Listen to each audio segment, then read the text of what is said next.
پاکستان کے شہر حیدرآباد سے وابستہ بے شمار افراد گیس پوسٹنگ وغیرہ کے ذریعے ایک ناجائز طریقہ کار اختیار کر کے حرام کمائی کے مرتکب ہو رہے ہیں، یعنی کیسینو کی، گیمبلنگ کی، ایڈل پکس کی، یعنی ناجائز و حرام برہنہ تصاویروں کی، شراب کی، بیٹنگ کی، سٹہ بازی، جوا اور دیگر ناجائز و حرام کاموں کی وہ پروموٹ کر کے، اس کی تشہیر کر کے حرام کمائی کے مرتکب ہو رہے ہیں۔ اور نہ صرف حرام کمائی کے مرتکب ہو رہے ہیں بلکہ اس مال حرام سے، اس حرام کمائی سے لوگ حج اور عمرہ جیسی پاکیزہ مقدس عبادات کی ادائیگی بھی کر رہے ہیں۔ اور جب ایسے لوگوں کی اس حوالے سے اصلاح کی گئی تو جواباً ان کی طرف سے یہ بات کہی گئی کہ ہم اللہ تعالیٰ سے معافی مانگ لیں گے۔ یاد رکھیں کہ حدیث مبارکہ میں بیان ہوا ہے کہ اللہ تبارک و تعالیٰ صرف پاکیزہ چیز ہی کو قبول فرماتا ہے، لہذا اگر کوئی یہ سمجھتا ہے کہ وہ حرام کمائی سے حج یا عمرہ کر لے گا تو اللہ تعالیٰ اس کے حج یا عمرے کو قبول فرمائے گا، ایسا بالکل بھی نہیں ہے۔ سرکار دو عالم علیہ الصلوۃ والتسلیم ارشاد فرماتے ہیں کہ جب کوئی بندہ حرام مال کے ساتھ حج کرنے کے لیے نکلتا ہے اور رکاب میں پاؤں رکھتا ہے تو پکارتا ہے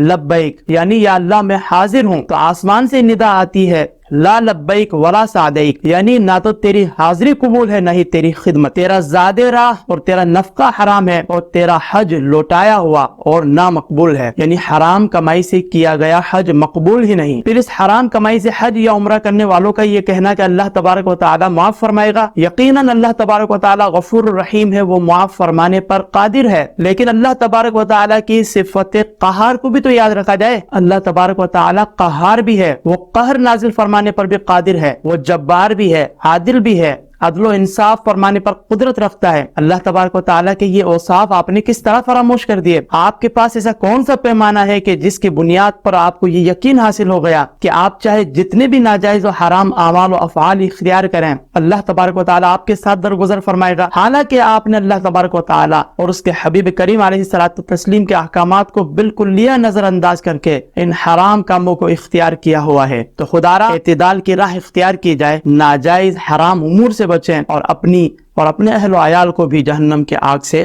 بچائیں۔ اور آخر میں یہ بات ضرور کہیں گے کہ اگر ہر ممکنہ اصلاح کے باوجود بھی کوئی راہ راست پر نہ آتا ہو، یعنی اگر کوئی قرآن کریم اور حدیث نبوی صلی اللہ علیہ وسلم میں بیان کی گئی وعیدات کو بالکل لیا نظر انداز کرتے ہوئے ببانگ دہل ناجائز و حرام اعمال و افعال اختیار کرنے کو ترجیح دیتا ہو، گیس پوسٹنگ یا دیگر کسی بھی پلیٹ فارم کے ذریعے ناجائز و حرام طریقہ کار اختیار کر کے حرام کمائی کی نحوست میں مبتلا ہو گیا ہو، جیسے کیسینو، گیمبلنگ، ایڈل پکس، شراب، بیٹنگ، سٹہ بازی، جوا یا دیگر کسی بھی طرح کے ناجائز و حرام کاموں کو پروموٹ کر کے، اس کی تشہیر کر کے حرام کمائی کی نحوست میں مبتلا ہو گیا ہو، تو سمجھ لیجئے کہ ایسے لوگوں کے دلوں پر مہر لگا دی گئی ہے۔ یہی وجہ ہے کہ ان کے دلوں پر اللہ تبارک و تعالی اور اس کے رسول کریم علیہ الصلوۃ والتسلیم کے فرامین بھی اثر نہیں کرتے۔ تو جب کوئی انسان اس قدر بے باک ہو جائے، اصلاح کرنے کے باوجود بھی وہ اصلاح قبول نہ کرے، اس قدر جری ہو جائے کہ مال حرام کمانے کو اپنے حق میں جائز سمجھنے لگ جائے، اللہ تبارک و تعالیٰ اور اس کے رسول کریم علیہ السلام کے احکامات کو پس پشت رکھتے ہوئے آخرت کے عذابات سے بالکل بے پرواہ ہو جائے، تو ایسے بدبختوں سے، ایسے خبیث ترین روح کے مالکان سے، ایسے لوگوں سے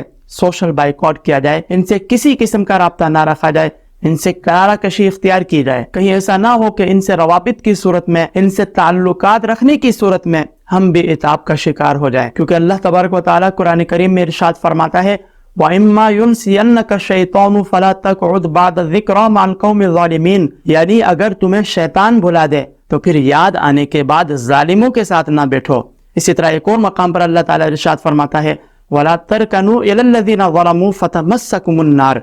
یعنی اللہ تعالیٰ ارشاد فرماتا ہے کہ اور ظالموں کی طرف نہ جھکو ورنہ تمہیں دوزخ کی آگ چھوئے گی۔ اللہ تعالیٰ کی بارگاہ میں دعا ہے کہ اللہ تبارک و تعالیٰ ہمیں شرعی تقاضوں کے مطابق زندگی گزارنے کی توفیق عطا فرمائے، کسب طیب حلال کمائی کی توفیق عطا فرمائے، اپنے نیک بندوں میں ہمیں شامل فرمائے،